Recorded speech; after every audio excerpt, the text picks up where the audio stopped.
You suddenly gain godlike powers over the universe. What is the first thing you do? I'd appear on some toast. People now have unlimited teeth. As in, they will grow back if taken out. Imagine going to the dentist and their only job is to remove the tooth and pat you on the back.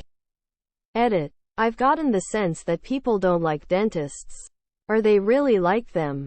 No in between. Let's just say they fall out naturally and grow in with limited discomfort within a month.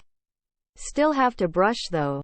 Last and final edit. Firstly, I've patched the wisdom tooth issue. Babies will no longer be born with wisdom teeth starting October 2nd.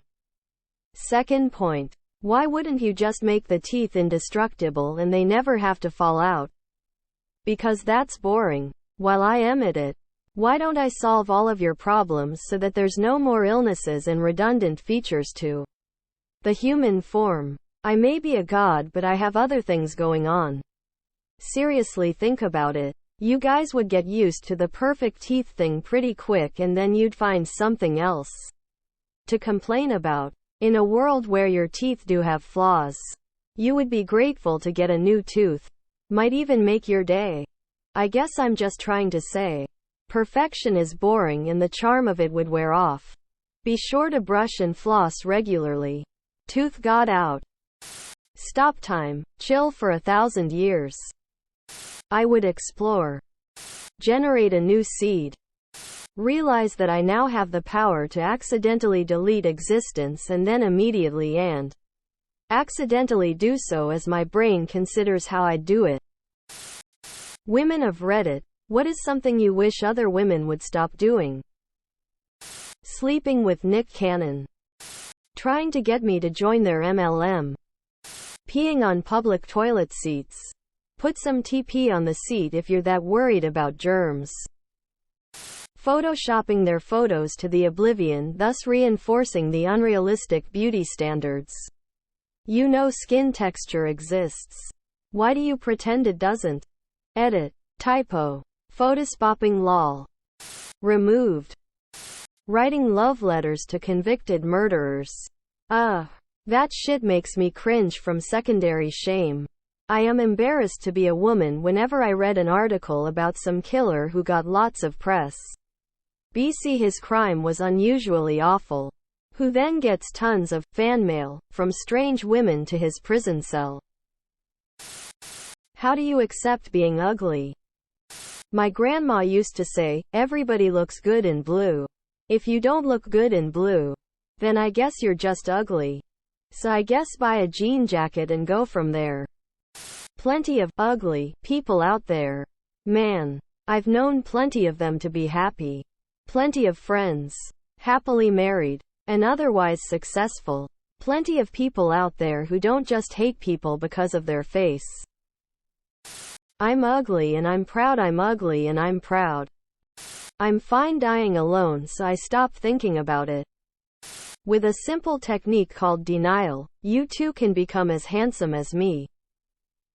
Look into body neutrality. If you can't look at yourself in the mirror and say affirmations like, I am beautiful inside and out, like all the self-help gurus say without feeling like a fraud, feeling silly, not believing it, even a little bit, then start by being neutral instead of positive.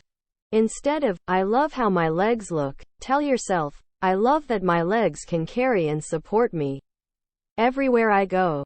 Assuming, of course, that they do. And if they don't, look for neutral things to say anyway.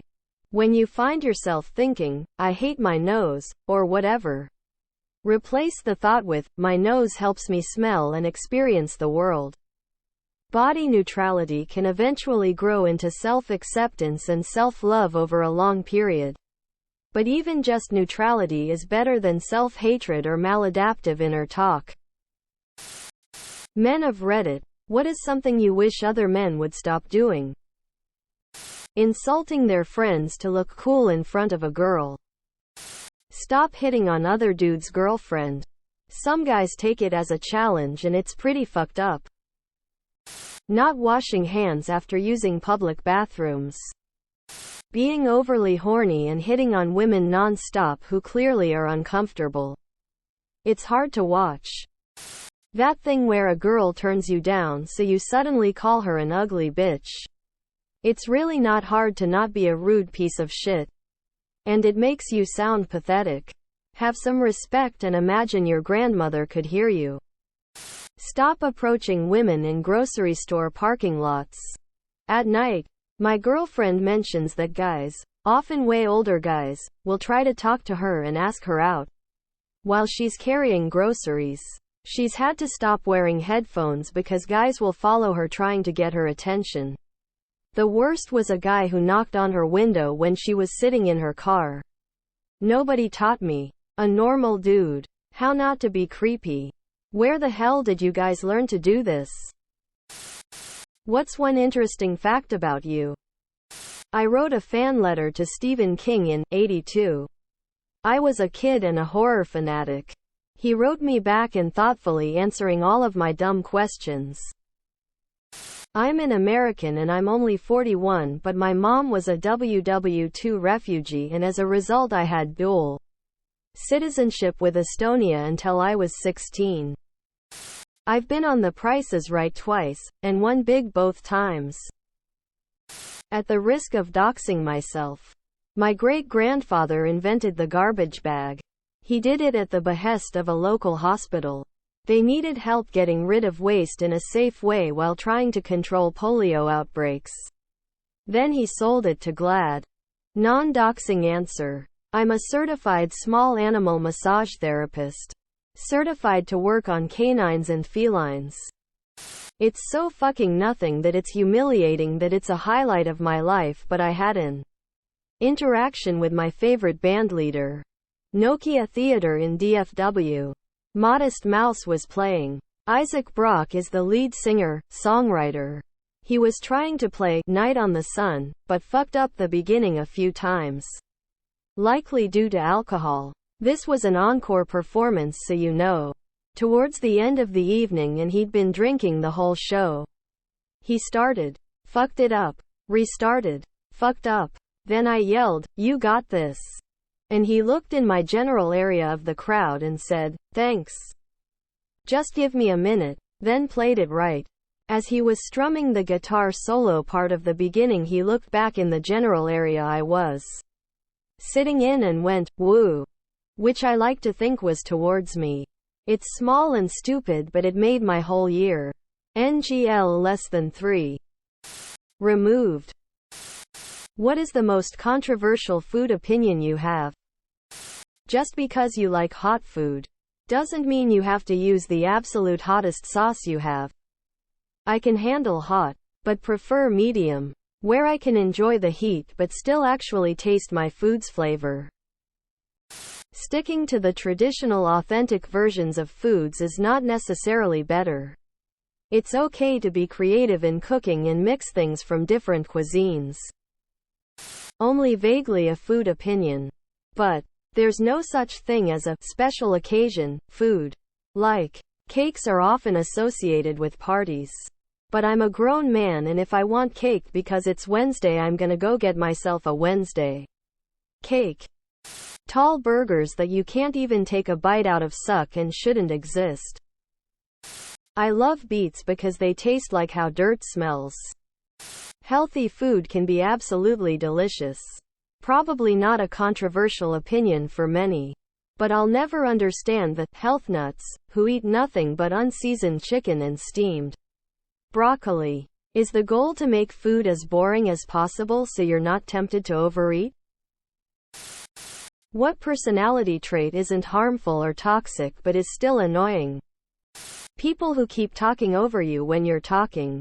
Bonus points if they just keep yapping to the point that you can't finish what you were saying in the first place. Really loud or shrill people. That tone of voice that just cuts through you. I have a colleague like this and honestly the pitch she reaches inside our small office actively hurts. People who make every tragedy about them somehow. My friend finally stopped writing an essay every fucking year about 9/11 that was sometimes toned As if she was there in person rather than in the waiting room at the dentist. But now she's acting like she survived the Sandy Hook shooting because she was there briefly as a student 1 year in like 1995. Nobody's really getting harmed about it. But it's annoying as fuck. So yeah, the people who can't let any fucking tragedy go by without bringing up some real or imagined personal connection to it. But then these people never respond when you bring up your own real or imagined personal connection to a tragedy. That friend didn't respond to anything I've mentioned about being Ukrainian or sharing a GoFundMe for my dead cousin's wife's cancer treatment, but I'm expected to be constantly sad for her. Because the Pulse nightclub shooting was hard for her because she also has a pulse or whatever. It's just annoying as fuck when people do that. Crackhead energy, zany face, zany face, zany face, but in reality they're just super annoying. Story 1-uppers. You know, you're catching up and it goes along the lines of, and #X200B. Yeah, I'm really proud. I ran my first 10 kilometers race over the weekend. I didn't get the best time, but I worked super hard to get to this point. Plus it was for charity and I raised $500. Quote, and #X200B. Yeah, I totally get it. I ran 2 marathons last week and raised $10,000. No biggie though. People who refer to anything remotely inconvenient as trauma. Subscribe, my brothers.